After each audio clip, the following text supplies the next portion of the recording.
بسم اللہ الرحمن الرحیم الصلاۃ والسلام علیک یا رسول اللہ وعلی آلک واصحابک یا حبیب اللہ ومن یعظم شعائر اللہ فإنہا من تقوی القلوب۔ جو شخص اللہ تبارک و تعالیٰ کی نشانیوں کی تعظیم کرتا ہے بے شک وہ ان لوگوں میں سے ہیں کہ جن کے دلوں کو اللہ تبارک و تعالیٰ نے تقوی کا نور عطا فرمایا ہے۔ حدیث پاک کے اندر آتا ہے حضور علیہ الصلاۃ والسلام جس وقت مدینہ شریف میں تشریف لائے، حضرت سیدنا انس بن مالک رضی اللہ تعالیٰ عنہ بیان فرماتے ہیں کہ حضور علیہ الصلاۃ والسلام نے دیکھا کہ مدینہ کے لوگ 2 دن نوروز اور مہرگان ان دنوں میں خوشی کیا کرتے تھے۔ جب آپ صلی اللہ علیہ وسلم نے اس کی وجہ پوچھی تو انہوں نے عرض کی کہ کننا نلعب فیہما فی الجاہلیہ، ہم ان 2 دنوں کے اندر زمانہ جاہلیت میں وہ خوشی کیا کرتے تھے، کھیل کود کیا کرتے تھے۔ تو نبی اکرم صلی اللہ علیہ وسلم نے ارشاد فرمایا ان اللہ قد ابدلکم بہما خیر منہما، کہ بے شک اللہ تعالیٰ نے ان 2 دنوں کو بدل دیا ہے ان سے بہتر دنوں کے ساتھ، یوم الاضحیٰ و یوم الفطر، ایک یوم اضحیٰ ہے اور ایک یوم فطر ہے۔ عید والے دن خوشی منانا، اس کا اظہار کرنا، یہ دین اسلام میں سے ہے۔ عید کا دن جو ہے یہ اللہ کی نشانیوں میں سے ایک نشانی ہے۔ اللہ تبارک و تعالیٰ کا ایک قانون یہ ہے کہ جس کو اللہ تعالیٰ عزت عطا فرماتا ہے اس کی نسبت اپنی طرف فرماتا ہے۔ جیسے حضرت عیسیٰ علیہ الصلاۃ والسلام کی عزت افضائی فرمائی تو فرمایا روح اللہ کا لقب عطا فرمایا۔ بیت اللہ شریف کو عزت عطا فرمائی تو فرمایا بیت اللہ۔ اسی طرح حضرت صالح علیہ السلام کی اونٹنی کا ذکر آیا تو فرمایا ناقۃ اللہ۔ تو ان چیزوں کی اضافت اللہ تعالیٰ کی طرف جو ہے وہ تعظیمی ہے، تشریفاً ہوتی ہے۔ اس لیے کہ یہ چیزیں جو ہیں وہ اللہ کی نشانیاں ہیں، یہ وہ چیزیں ہیں جو اللہ تعالیٰ کی نشانیاں ہیں۔ تو دین اسلام کے اندر بہت ساری چیزیں ایسی ہیں جو شعائر اللہ ہیں، جیسا کہ حج جو ہے یہ شعائر اللہ میں سے ہے۔ اسی طرح جمعہ کی نماز ہے، اذان ہے، اقامت ہے۔ اسی طرح عید الاضحیٰ اور عید الفطر، یہ جو دن ہے یہ اللہ کی نشانیوں میں سے ہیں، اور قربانی کرنا یہ اللہ تعالیٰ کے نشانیوں میں سے ہے۔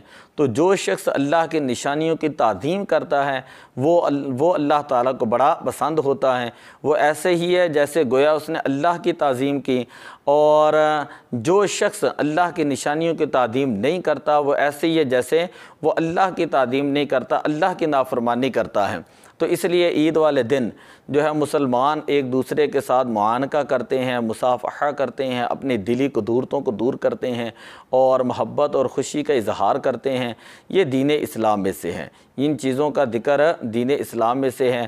یہ دن اس بات کی یاد دلاتا ہے کہ ہم اس دن کے اندر حضور علیہ الصلاۃ والسلام کے دین کے مطابق جو ہے زندگی گزاریں۔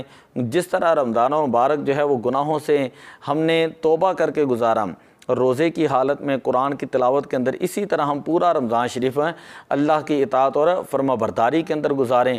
اور دوسرا یہ دن جو ہے اس بات کا تقاضا کرتے جو ہمارے فوت شدگان ہیں ان کو اپنے دعاؤں کے اندر یاد رکھیں۔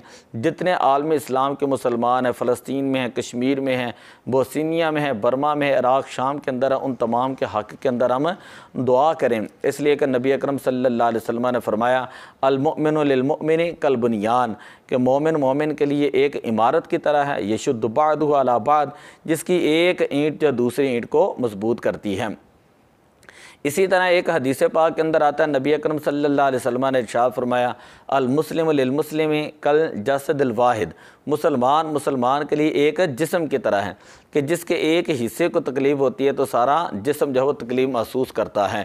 تو یہ دن جو ہے وہ عید کا دن ہے، ہمیں مسلمانوں کو بھی یاد رکھنا چاہیے۔ حضرت حسن بصری رحمۃ اللہ تعالیٰ علیہ فرماتے کل یوم لا یعصی اللہ فیہ، ہر وہ دن کہ جس کے اندر اللہ کی نافرمانی نہ کی جائے فہو عید، وہی جو ہے وہ عید کا دن ہوتا ہے۔ وہی وہ دن عید والا دن ہوتا ہے جس دن مسلمان اللہ کی نافرمانی نہ کریں۔ اسی طرح ایک فرمان ہے کہ ہاد الیوم عید و ہاد الیوم وعید۔ حضرت سیدنا عمر فاروق رضی اللہ تعالیٰ عنہ فرمایا کرتے تھے کہ یہ عید کا دن بھی ہے اور یہ وعید کا دن بھی ہے۔ لیس العید لمن لبس الجدید، کہ عید اس کی نہیں ہے کہ جس نے عمدہ لباس پہن لیا ہے، انما العید لمن خاف الوعیدہ، کہ عید حقیقت میں اس شخص کی ہے جو اللہ تعالیٰ کے عذاب سے ڈر گیا۔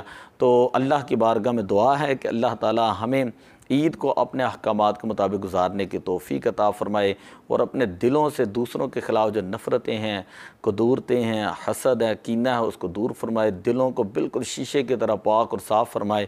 الصلاۃ والسلام علیک یا رسول اللہ وعلی آلک واصحابک یا حبیب اللہ۔